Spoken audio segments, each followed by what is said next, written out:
Hi అండి. నమస్తే. Welcome to అమ్మాయి లోకం. అందరూ ఎలా ఉన్నారు? నేనైతే చాలా బాగున్నాను. మీరందరూ కూడా బాగుండాలని మనస్ఫూర్తిగా కోరుకుంటున్నాను. ఇవాళ మన రెసిపీ వచ్చేసి మిల్లెట్స్‌తో చేసిన ఇడ్లీ, దోసలోకి కాంబినేషన్ చట్నీ అండి. ఎలా చేయాలో చూద్దాం. స్కిప్ చేయకుండా లాస్ట్ వరకు చూసేయండి. ఫస్ట్ పల్లీలొచ్చి ఒక 4 టేబుల్ స్పూన్లు ఉంటాయండి ఇవి. ఇవి తీసుకున్నాను. వీటిల్లో ఒక 4 పచ్చిమిర్చి వేసుకుందామండి. ఇవి కొంచెం కారంగానే ఉన్నాయి పచ్చిమిర్చి.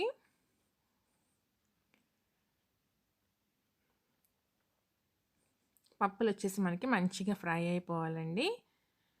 కారానికి తగ్గట్టుగా మీరు అడ్జస్ట్ చేసుకోండి పచ్చిమిర్చిని.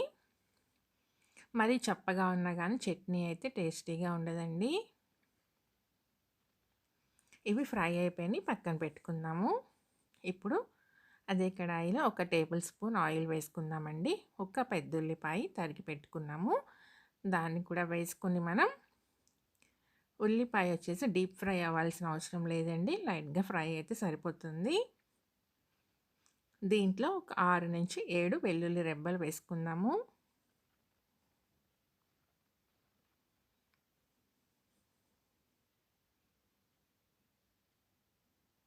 ఇవి ఫ్రై అయినాయి కదా! దీంట్లో వచ్చేసి ఇప్పుడు ఒక 2 టొమాటోస్ అండి. ఇవి చిన్న టొమాటోస్, పెద్దదైతే ఒకటే తీసుకోండి.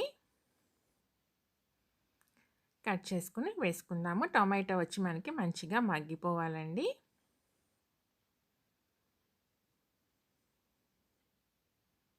చూడండి, టొమాటో అనేది మగ్గింది.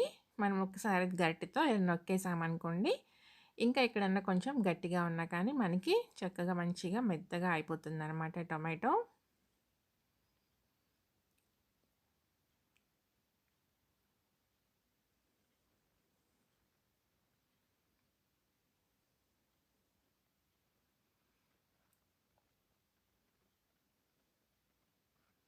ఈ చట్నీ వచ్చేసి మిల్లెట్ దోస, మిల్లెట్ ఇడ్లీస్‌లోకి చాలా టేస్టీగా ఉంటుందండి. మిల్లెట్స్‌లోకి వచ్చేసి మనం నార్మల్‌గా పల్లి చట్నీ, కొబ్బరి చట్నీ తింటే అంత టేస్టీగా ఉండదు. కానీ దీంతో ట్రై చేసి చూడండి. ఇక్కడ ఒక ఎండుమిర్చి వేసుకుందామండి. ఎండుమిరపకాయ కంపల్సరీగా వేసుకోండి. దానివల్ల టేస్ట్ చాలా బాగా వస్తుందనమాట. అందుకే నేను 4 పచ్చిమిర్చి వేసి ఒక ఎండుమిరపకాయ వేశాను. తర్వాత ఒక పీస్ కొబ్బరిని సన్నగా తరిగేసి వేసుకున్నానండి.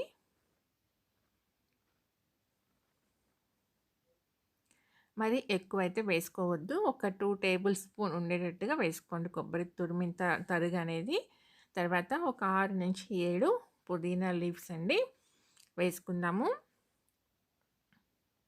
పుదీనా ఎక్కువ వేసుకోవద్దు. ఎక్కువ వేసుకుంటే ఏంటంటే పుదీనా ఫ్లేవర్ చట్నీని డామినేట్ చేస్తుందండి. ఇప్పుడు వీటిని పక్కన పెట్టి ఆరిన తర్వాత మిక్సీ జార్లో ఫస్ట్ వేయించిన పల్లీలు, ఆ తర్వాత టొమాటోస్, ఆనియన్స్ వేయించి పెట్టుకున్నాం కదా! ఫ్రై చేసి అవి కూడా వేసుకుందాము. అలానే ఒక పావు కప్ వచ్చేసి చూడండి, ఒక 2 టేబుల్ స్పూన్స్ ఉంటాయి కరెక్ట్‌గా. అవి వేయించిన శనగపప్పు వేసుకున్నామండి. పుట్నాల పప్పు అంటాం కదా! రుచికి సరిపడినంత ఉప్పు. నీళ్ళు పోసి మనకి కన్సిస్టెన్సీ ఎలా కావాలో అలా చట్నీ అనేది రెడీ చేసుకొని వద్దాము. రెడీ అయిపోయిందండి. మీకు కావాలంటే ఇంకా కొంచెం వాటర్ కూడా యాడ్ చేసుకోవచ్చు దీంట్లో. నేనైతే ఇలా కన్సిస్టెన్సీలోనే తీసానండి చట్నీ. ఇప్పుడు దీనికి మనం తాలింపు వేసుకుందాము. కడాయిలో ఒక హాఫ్ టేబుల్ స్పూన్ ఆయిల్ వేసుకుందామండి. దాంట్లో ఒక అర టేబుల్ స్పూన్ మినప్పప్పు,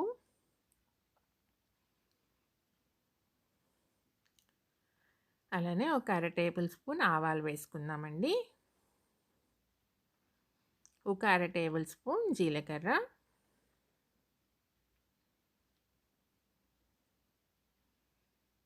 కొంచెం కరివేపాకు వేసుకుందామండి. ఒక ఎండుమిరపకాయని కట్ చేసుకొని వేసుకుందాము. ఇవంతా మంచిగా మనకి ఫ్రై అయిపోయిన తర్వాత ఒక చిన్న ఉల్లిపాయని సన్నగా తరిగి వేసుకోండి. చాలా టేస్టీగా ఉంటుందండి ఇది వేయటం వల్ల అయితే చట్నీ. ఇది ఎక్కువ ఫ్రై అవ్వకూడదు. జస్ట్ ఒక్కసారి మనం ఆ వేడి ఆయిల్‌లో ఫ్రై చేసామా, ఆపేసామా అన్నట్టుగా ఉండాలండి. ఆ తర్వాత కొంచెం అంటే కొంచెం కొత్తిమీర సన్నగా తరిగి వేసుకోండి, అంతేనింకా. దీన్ని ఇప్పుడు మనం స్టవ్ అయితే ఆఫ్ చేసేసుకొని చట్నీకి యాడ్ చేసుకుందామండి తాలింపు.